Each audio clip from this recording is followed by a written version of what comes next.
Alex Zdan. Alex, you have a question, I believe? I actually do have a question for Janine. Hi, Janine, and for Jeanette as well. I wanted to pull up these results right here. Senator Vin Gopal, Democratic Senator of Monmouth County, appears to be in trouble right now. He's 700 points behind his Republican challenger, Lori Annetta, with almost all of the vote in. Now, Monmouth is a big-time Republican county. It's been trending a little bit more blue lately. Could be being pulled back by the Republicans here. I wanted to ask Janine and then Jeanette, what's going on with Senator Gopal? Is that a blinking red warning light for Governor Murphy's re-election campaign as of right now? It could be. It could be.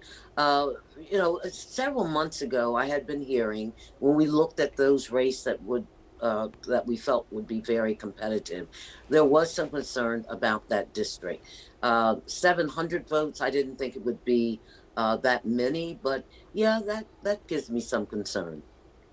And for Jeanette. Yeah, I'll jump in for that, Alex. I mean, I live in that district. I live in Monmouth County.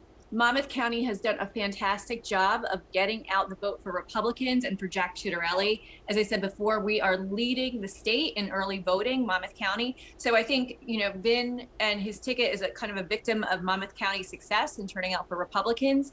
The District 11 that was a Republican district. Democrats were able to flip it a couple years ago, a couple cycles ago.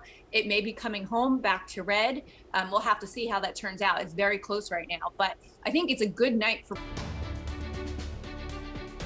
Welcome back to Election Night on News 12 New Jersey. Here's the picture right now. About half the vote in. Jack Ciattarelli ahead by 36,000 votes, but still anyone's race at this point in time.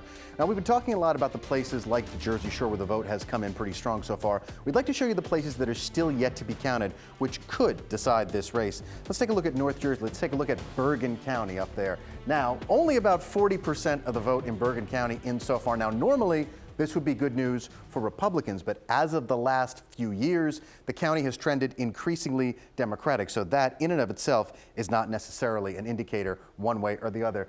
Look at Essex County. We have barely anything from Essex County. Essex County is a huge, huge race-changing county for Democrats. So if we get numbers in from Newark at any moment, this race could completely turn on its head in an instant. I'm also looking at Morris County. I mentioned before that Morris County could potentially be a swing county. Only about a third of the vote in Morris County.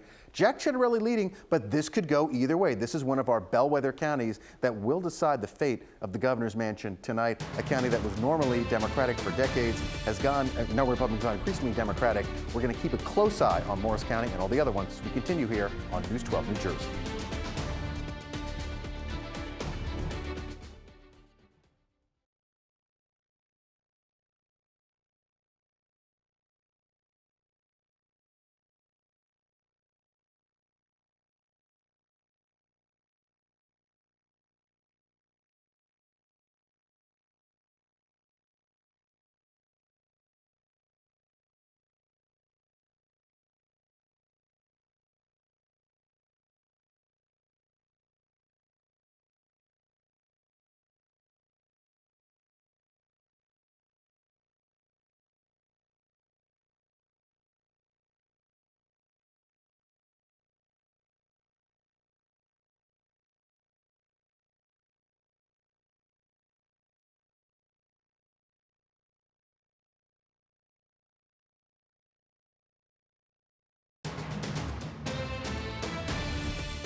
Welcome back. You're watching News 12 New Jersey. Time now is 10:43 and all eyes are on the governor's race right now. We want to remind you to open the QR code on your phone and scan it so you can get everything you need to know. And you will also find this live blog that we have. It's also on our News 12 app. Be sure to check it out for all the latest updates as we follow this minute by minute. A lot of things are changing very fast, so you want to download that app as soon as you can. All right, let's back over to Alex right now in the Results Center with a look at some of the other races going on. Yeah, sure. First, we're going to talk about the governor's race. Governor Murphy is down, but not out in the governor's race. You can see here that the blue streak across the state is holding. The question is how deep blue it's going to be. Let me show you a couple of the counties that we're watching to see if they may provide the votes that would bring the governor over the top.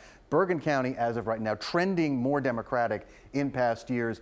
More of the vote in there than we saw earlier, about 3/4 of the vote in according to this. Jack Ciattarelli still ahead of the governor but the potential for the governor to get some votes out of there. The really important counties right now, Essex County, the biggest plurality for Democrats in the entire state. You can see that we're still waiting on the machine count from places like Newark, places like Irvington, and here we've got the governor running 5-1 ahead of Jack Ciattarelli in that area. Also, when we're talking about different places where the governor can rack up a little bit more of a win, we've got Hudson County. The governor's running well ahead of Jack Ciattarelli in Hudson County, almost 3-1. These are the kind of votes the governor needs to continue to maintain his lead going forward and perhaps take the lead in an hour or less. That's when we're expecting the cities to start coming in. So maybe as late as 11:30, we could see some significant movement in this race, perhaps earlier. Now, like we said before, we're also keeping an eye on the Senate races and the Assembly races in places like Monmouth County.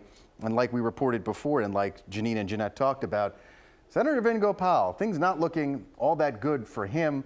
He's down by about 800 votes now from his opponent, Lori Annetta, his Republican opponent. This area of the shore has been Republican forever. Vin Gopal was able to grab a win over Senator Jen Beck, but now it looks like that place could be returning to red. This is what we're seeing tonight. We are seeing overperformance in red counties, and for the moment, underperformance in blue counties, though that all can change in a matter of minutes if one of the big cities reports in. Guys, I'll send it back to you.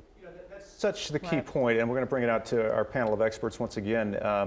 Yes, Jack Ciattarelli has a lead right now, but Newark is underreported right now, and when the city of Newark comes in, that's going to be many thousands of votes in the governor's column. Micah, this kind of hodgepodge network of reporting that we're getting, I mean, it could be giving us an incorrect read on things. You know, we're trying to do this in real time, but it could be leading us down the wrong road. There are a confluence of reasons. There is a confluence of reasons for that. One is all the new equipment that we have talked about over the course of the evening.